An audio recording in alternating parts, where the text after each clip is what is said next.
আমি গ্রিন রুমে ছিলাম, অনেক বন্ধু আমার সঙ্গে দেখা করতে এসছেন। কে বলে শম্ভুদা কেমন আছেন, কে বলে দাদা ভালো। তো একজন বন্ধু আমার পিছনে দাঁড়িয়ে আমার মাথায় হাত দিয়ে বলছে, কে রে ভাই, কে রে ভাই। আমি দা কে রে ভাই মানে আমি তো শম্ভু মণ্ডল ভাই। বলে থ্যাংক ইউ দাদা, আপনি শম্ভু মণ্ডল, আপনার বাবার নাম কি? আমি দাদা কেন? বলে দাদা বলুন না। আমি বললাম দাদা আমার বাবার নাম শ্রীযুত অনন্ত কুমার মণ্ডল। বলে থ্যাংক ইউ দাদা, আপনার মায়ের নাম কি? আমি দা কেন গো, তুমি কি আধার কার্ডটা নিয়ে নিব নাকি? এ ঘরে সবার নাম যে কি? বলে দাদা বলুন না। আমি বললাম দাদা আমার মায়ের নাম শ্রীমতী গান্ধারী মণ্ডল। বলে থ্যাংক ইউ দাদা, আমি যেটা মনে মনে ভেবেছিলাম ওটাই ঠিক। আমি দাদা আপনি মনে মনে কি ভেবেছিলেন? বলে দাদা আপনি শম্ভু মণ্ডল, আপনার বাবা অনন্ত মণ্ডল, আপনার মাতা গান্ধারী মণ্ডল, তার মানে আপনার মাসি রানু মণ্ডল।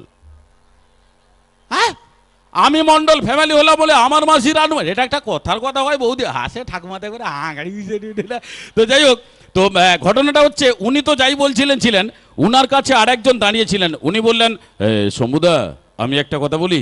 আমি দাদা আপনি আর বাকি থাকবেন কেন, বলুন আপনি কি বলতে চাইছেন। বলে দাদা আপনার মাথায় যে একটাও চুল নেই, এটা কি আপনার অরিজিনাল টাক নাকি নকল? আমি দা তুমি কি টিটকারি করাটা নি? হ্যাঁ এটা যদি অরিজিনাল টাক না হতো আমি মঞ্চে নিয়ে আসতাম, আপনারাই বলুন।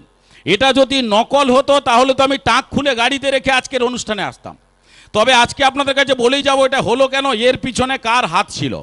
অনেকে বলবেন যে শম্ভুদা টাকের পিছনে হাত। দাদা শত্রুর অভাব নাই, টাক তো দূরের কথা, উকুনের কথা কও। তোমার মাথায় উকু নাই, কয়টা টাইকা ছাড় দিয়ে জ্বালিয়ে দেব। এ দাদা এখন শত্রু সব জায়গায়। আর এটা হলো কেন আপনাদের কাছে একটু বলে নেই। তবে সত্যি কথা বলতে কি দাদা, আমার মাথা থেকে তো সবগুলো চুল আর একসঙ্গে উঠে যায়নি। মাথা থেকে যখন প্রথম চুল ওঠা আরম্ভ হলো তখন আমি ডাক্তারের কাছে গেলাম।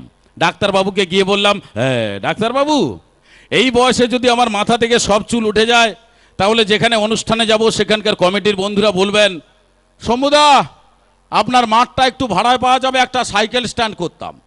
ডাক্তার বলে হ্যাঁ দাদা ঠিক বলেছেন, আমি তাহলে একটা কিছু ব্যবস্থা করুন। ডাক্তার বললেন দাদা টেনশন নেবেন না, আপনাকে একটা ঔষধ দিচ্ছি, এটা নিয়ে যান, 1 সপ্তাহ ব্যবহার করবেন, আপনার মাথায় আবার নতুন চুল হওয়া আরম্ভ হবে। বিশ্বাস করুন মনে যে আনন্দ, মাথায় চুল হবে মানে বিরাট ব্যাপার। বাড়ি এসে ঔষধটা খাটের তলায় রেখে ডাক্তারবাবুর কথা মতো স্নান টান করে খাওয়া দাওয়ার পর চেয়ারে স্টাইলে বসে বউকে বললাম বউ। বউ বলে কি? আমি দূর এ সুর বাদ দে, ঔষধ এলিয়ে আয়। বউ বলে কি ঔষধ? আরে মাথায় চুল হবে, ডাক্তারের কাছে গেছিলাম। বউর মনে আনন্দ, যারা বিয়ে করেছেন আপনারা জানেন মাথায় চুল মানে একটা ব্যাপার আছে। সে যাই হোক, বউ আমাকে বলছে কোথায় আছে, আমি বললাম খাটের তলায়। বউ কি করেছে, খাটের তলা থেকে ঔষধ নিয়েছে আমাকে দিয়েছে।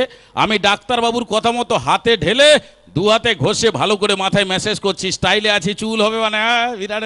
ও টুনির মা তোমার টুনি কথা শুনে নাও, এবার টুনি কথা শুনবে, টুনির বোনও কথা শুনবে, আমার মাথায় চুল হয়ে যাবে, আমি নায়ক হয়ে যাব। এ বাবা গো, দাদা দাদা কি নায়ক হব? ঔষধটা লাগিয়ে দেওয়ার 5 মিনিট বাদে মাথা পুড়িয়া ছাই হাউ হাউ করছে। ও বাবা গো, ও বউ রে, ও বউ রে, ও বউ তোর পা ধরি রে, কি রে তোর পা কাই রে বউ? ইয়ে বাবা গো,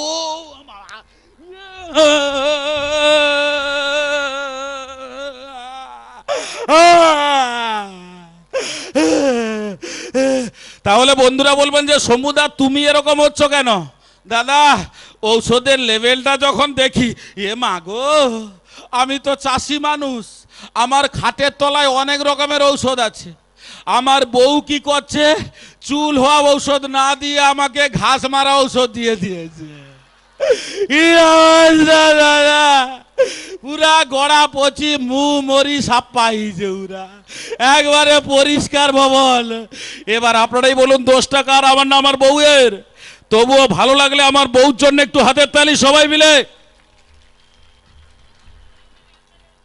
তোমাকে ওটা গোটে ব্যবহার হইলা? হ্যাঁ আমি অনুষ্ঠান করছি, এত কষ্ট করছি, এত হাতের তালি পাচ্ছি না, বউ বাড়িতে থেকে আমার থেকে বেশি হাতের তালি পেয়ে যাচ্ছে। ঠিক আছে, এ অনুষ্ঠান তো আমার বউও দেখে, শুধু আমার বউ না, আজকে এই ওয়ার্ল্ডের মানুষ দেখছেন ডলফিন স্টুডিওর মাধ্যমে। দাদা আমার টাকতালি নয়, টেনশন নেওয়ার কোনো কারণ নেই। তো সবাইকে নিয়ে অনুষ্ঠান আসুন, বিশেষ করে আপনারা তো আমাদের অনুষ্ঠান সামনে থেকে দেখছেন।